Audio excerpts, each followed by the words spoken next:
अस्सलामुअलैकुम दोस्तों, मेरा नाम आतिका मलिक है और एक बार फिर से आप सबका खुशामदीद है आपके अपने यूट्यूब चैनल आओ सीखें विद आतिका पे।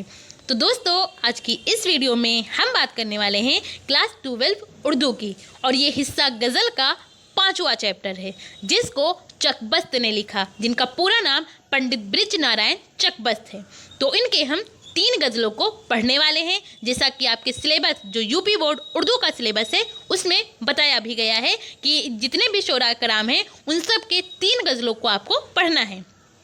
तो ये सबसे पहले गज़ल का सबसे पहला शेर है कि फना का होश आना, जिंदगी का दर्द सर जाना, अजल क्या है खुमार, बाद हस्ती उतर जाना।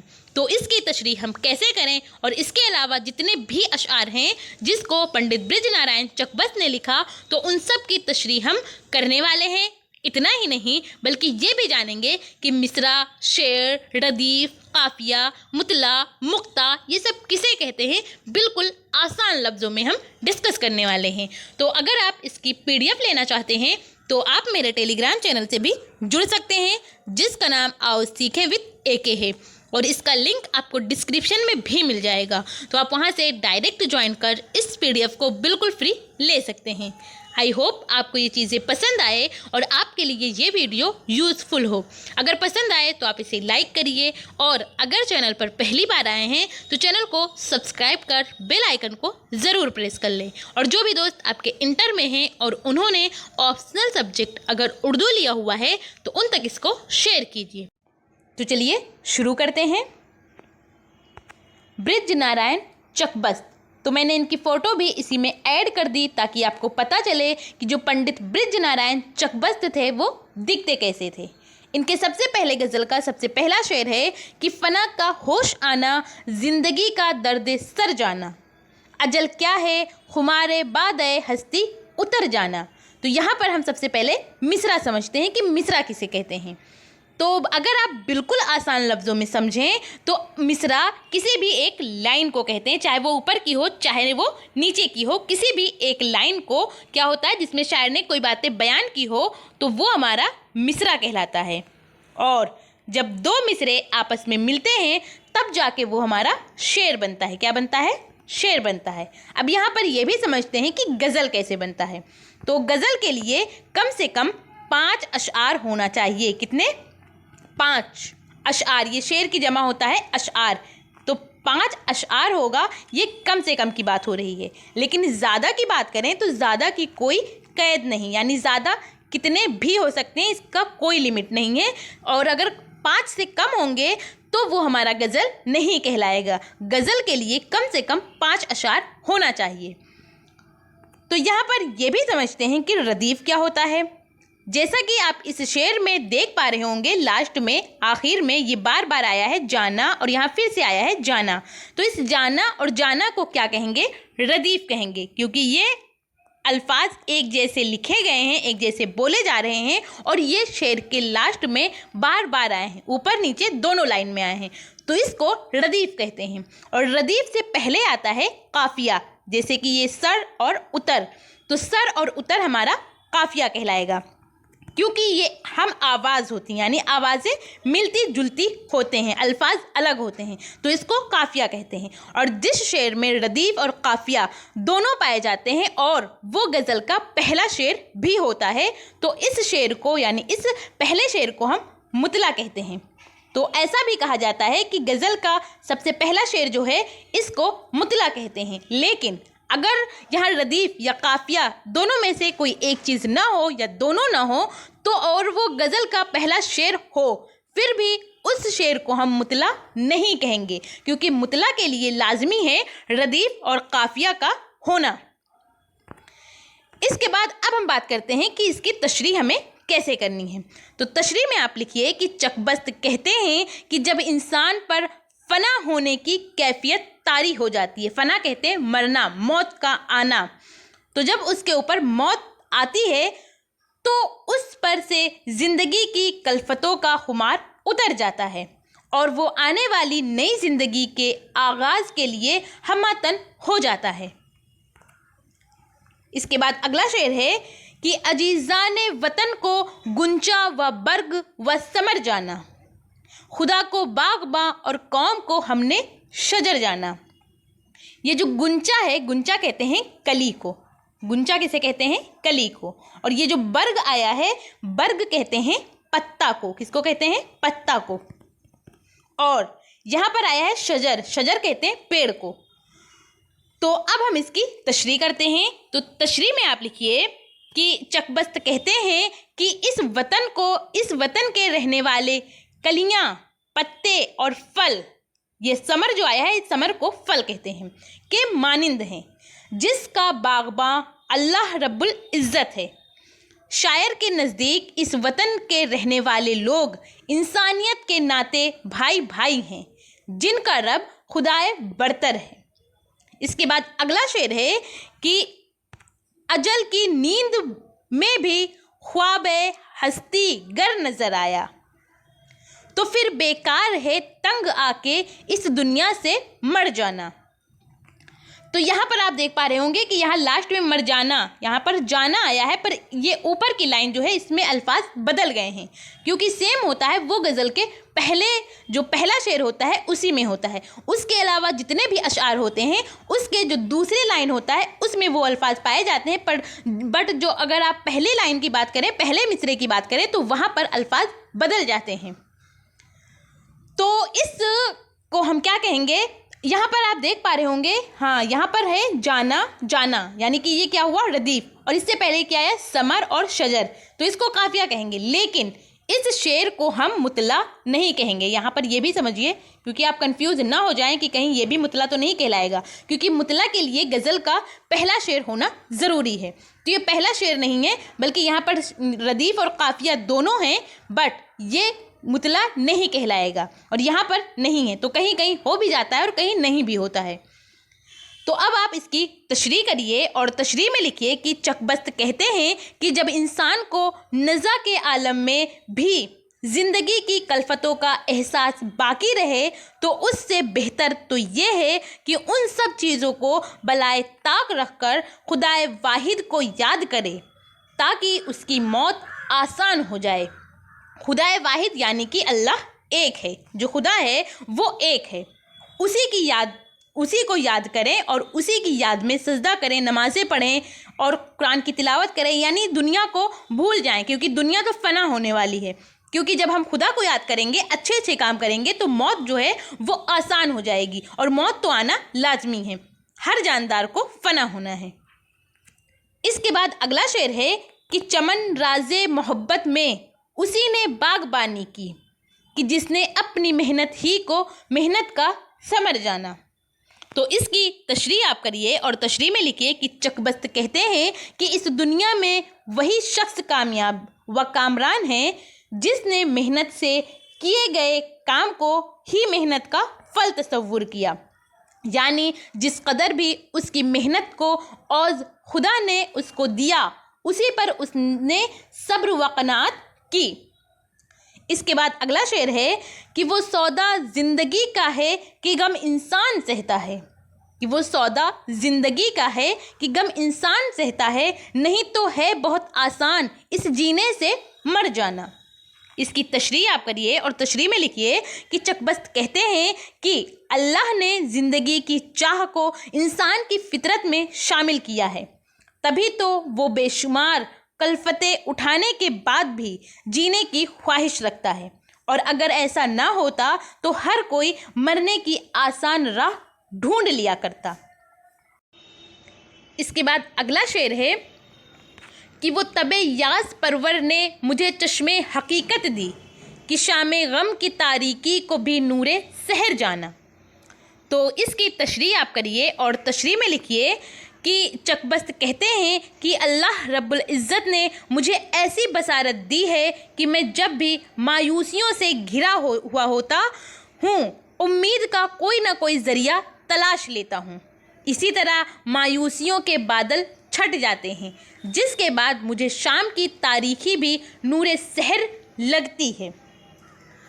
तारीकी कहते हैं अंधेरा को, यानी रात शाम का जो अंधेरा है वो भी हमको नूरे सहर, सहर कहते हैं सुबह को, यानी सुबह उजाला होगा।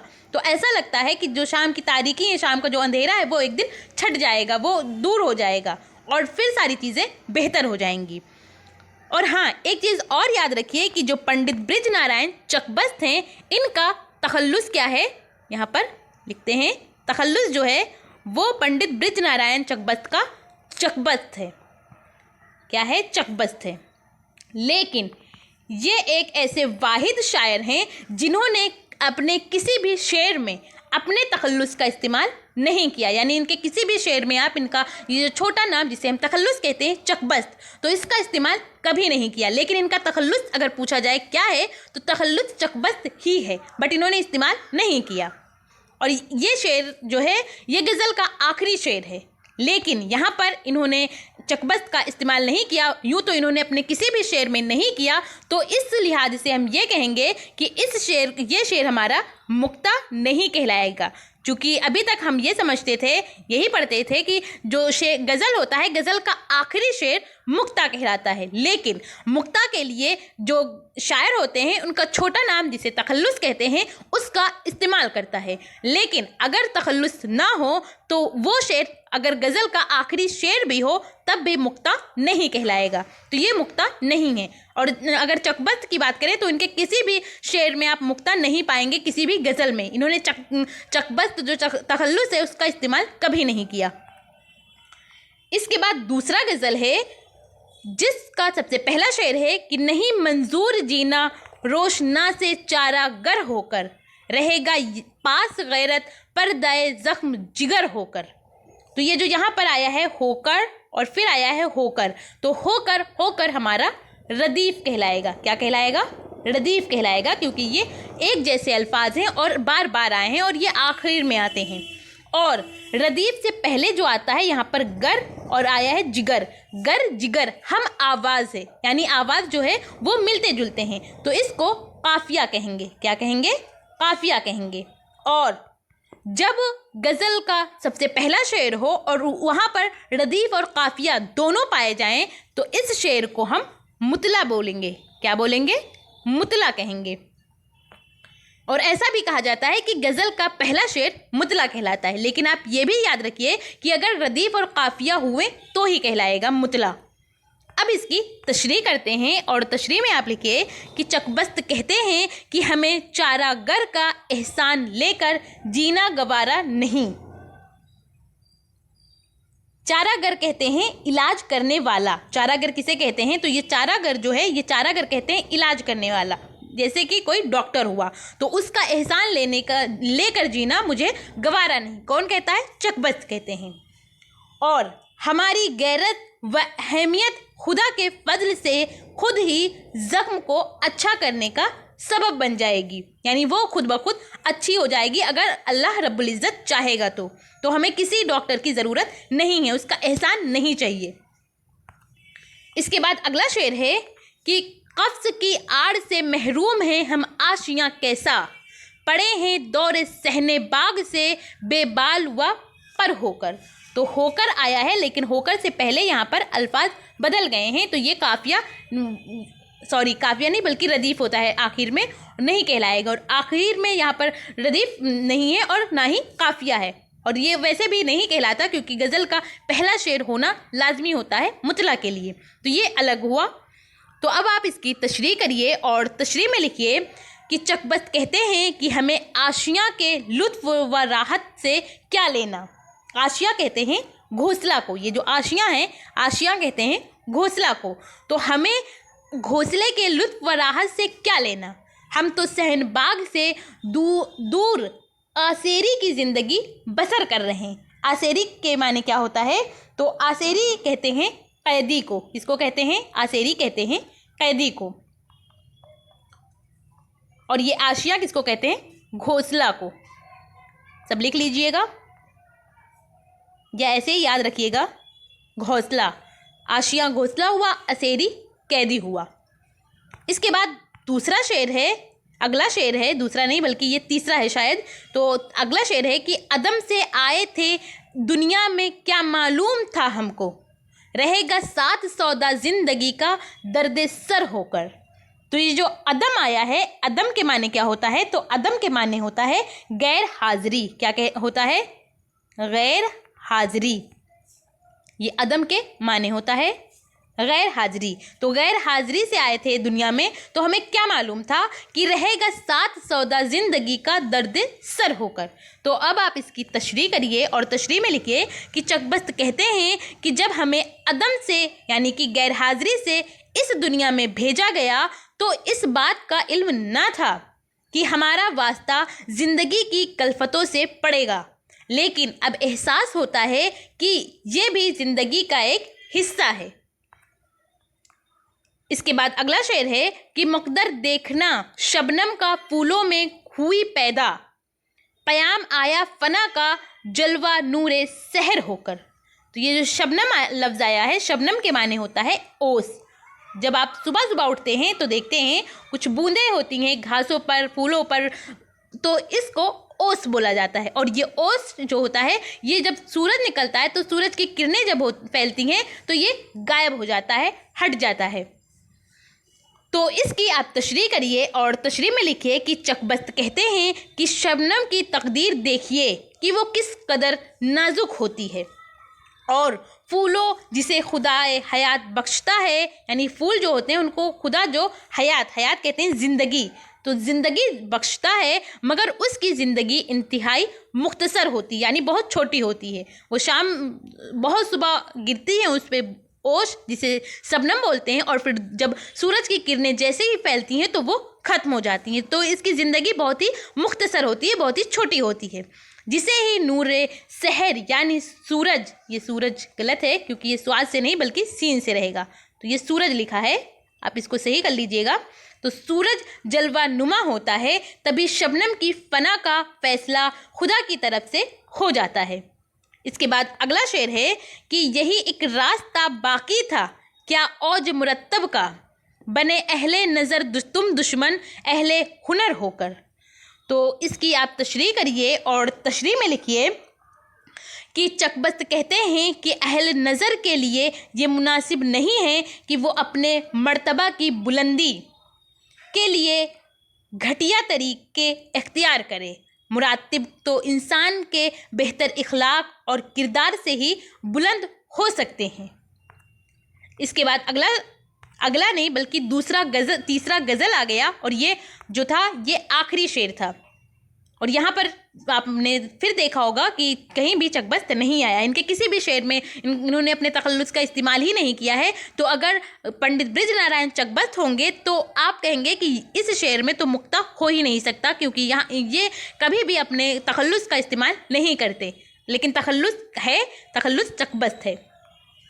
तो ये अगला गज़ल है, तीसरे गज़ल, जिसको पंडित बृजनारायण चकबस्त ने ही लिखा है। तो इसके सबसे पहला शेर है कि शोरशे देर व हरम से जब परेशान हो लिए, कुछ समझकर हम शरीके बज़्म रंदा हो गए।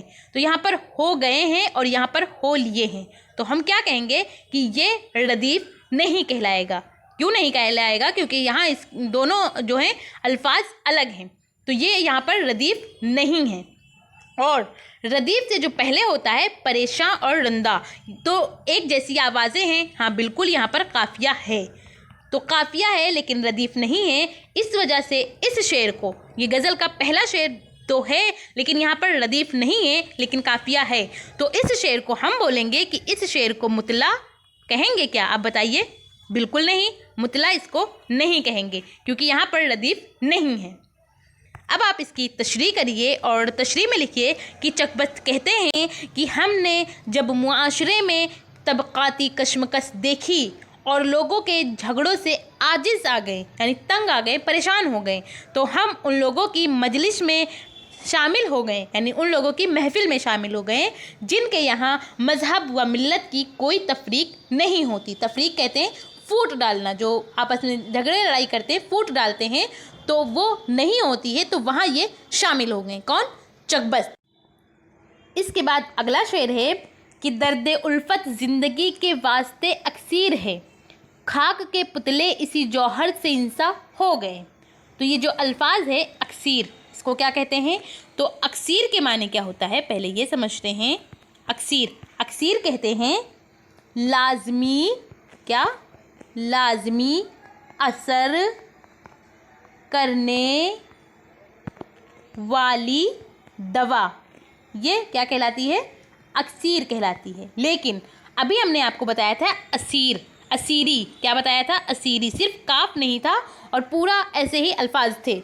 तो अगर असीरी था, कैदी को बताया था, तो असीर कहते हैं कैद खाना को। किसको कहते हैं? कैद खाना को। कैद खाना को कहेंगे असीर। लेकिन यहाँ पर अगर काफ लग जाए तो देखिए आप माने कितने बदल गए। अक्सीर को कहेंगे लाजमी असर करने वाली दवा को कहेंगे।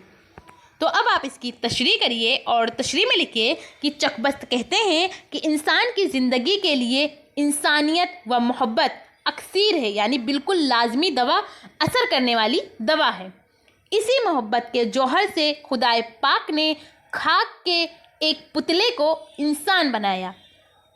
और ये खाक के पुतला यानी कि खाक कहते हैं मिट्टी को, तो मिट्टी को हम सबको मिट्टी ही से बनाया। और सबसे पहले रब्बुल इज़्ज़त ने किसको मिट्टी से बनाया था? तो वो थे हज़रत आदम अलैहिस्सलाम। कौन थे? हज़रत आदम अलैहिस्सलाम, जिनके हम सब औलादे हैं। तो हज़रत आदम अलैहिस्सलाम को अल्लाह रब्बुल इज़्ज़त ने खाक से यानी कि मिट्टी से बनाया था।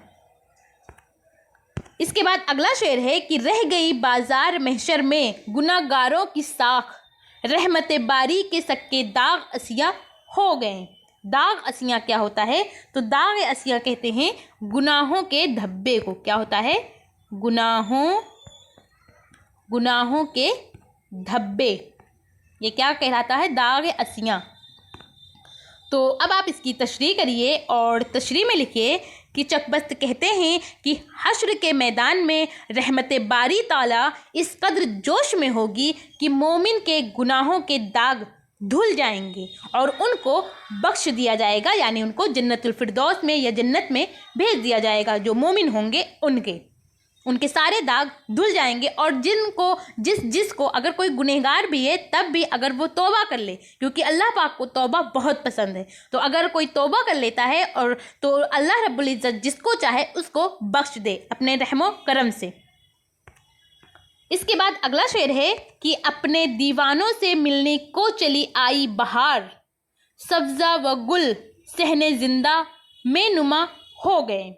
तो ये जो जिंदा लफ्ज़ आया है, जिंदा कहते हैं कैद खाना को। जिस तरह असीर कहते हैं कैद खाना को, उसी तरह जिंदा भी कैद खाना को कहते हैं। तो अब आप इसकी तशरीह करिए और तशरीह में लिखिए कि चकबस्त कहते हैं कि कैद खाने के आंगन में सब्ज़ व गुल नुमाया हो गए, जिनको देखकर महसूस होता है कि गोया बहार अपने दीवानों से मिलने के लिए कैद खाने में चली आई है, जिससे असीरियों यानी कैदियों के दिल बाग हो गए, यानी बहुत ज़्यादा खुश हो गए। इसके बाद अगला शेर है कि इस तमन्ना में कि आज़ादी की देखेंगे सहर कहते हैं सुबह को। किसको कहते हैं? सुबह को कहते हैं। हम असीर क्या होता है? असीर जैसा कि पहले बताया हमने, असीर कहते हैं कैदी को। तो हम असीर कुल्फत शब हाय जिंदा हो गए। इसकी अब आप तशरीह करिए और तशरीह में लिखिए कि चकबस्त कहते हैं कि आज़ादी के मतवाले सिपाही असीरी की ज़िंदगी को इस उम्मीद पर बर्दाश्त कर रहे हैं कि आज ना सही कल इंशाअल्लाह आज़ादी की सुबह ज़रूर आएगी, यानी कल ज़रूर हम सब आज़ाद होंगे और हमारा मुल्क गुलामी के शिकंजे से निजात पाएगा। इसके बाद अगला और लास्ट का शेर है कि जाम तक हम से शराब आने में, ये मीम नहीं बल्कि इसको आप में कर लीजिए, में रहेगा। तो शराब आने में हो जाती है देर, हम तो साकी के तकल्लुफ़ से परेशान हो गए। अब आप इसकी तशरीह करिए और तशरीह में लिखिए कि चकबस्त कहते हैं कि हम तो महबूब के लबों पर मुस्कुराहट देखने को तरस गए हैं, न जाने क्यों वो तकलीफ़ से काम ले रहा है, जिसके सबब हम परेशान हो उठे हैं। तो इस तरह आज हम लोगों ने जाना कि जो चकबस्त ने, जिनका पूरा नाम पंडित बृजनारायण चकबस्त है, उन्होंने जो गज़लें कही हैं 3 गज़लें, उनकी तशरीह हमें कैसे करनी है और ये भी जाना कि मिसरा, शेर, रदीफ, काफिया, मुतला, मुक्ता ये सब किसे कहते हैं बिल्कुल आसान लफ्ज़ों में। तो अगर आप इसकी PDF लेना चाहते हैं तो आप मेरे टेलीग्राम चैनल से भी जुड़ सकते हैं, जिसका नाम आओ सीखे विद AK है, और इसका लिंक आपको डिस्क्रिप्शन में भी मिल जाएगा। तो आप वहां से डायरेक्ट ज्वाइन कर इस PDF को बिल्कुल फ्री ले सकते हैं। आई होप आपको ये चीज़ें पसंद आई हो और आपके लिए ये वीडियो यूज़फुल हो। अगर पसंद आई हो तो आप इसे लाइक करिए, और अगर चैनल पर पहली बार आए हैं तो चैनल को सब्सक्राइब कर बेल आइकन को ज़रूर प्रेस कर लें। और जो भी दोस्त आपके इंटर में हैं और उन्होंने ऑप्शनल सब्जेक्ट अगर उर्दू लिया हुआ है तो उन तक इसको शेयर कीजिए। और आपको ये वीडियो कैसी लगी अपना फीडबैक हमें कमेंट के ज़रिए ज़रूर बताइए। Thank you. हमेशा खुश रहिए।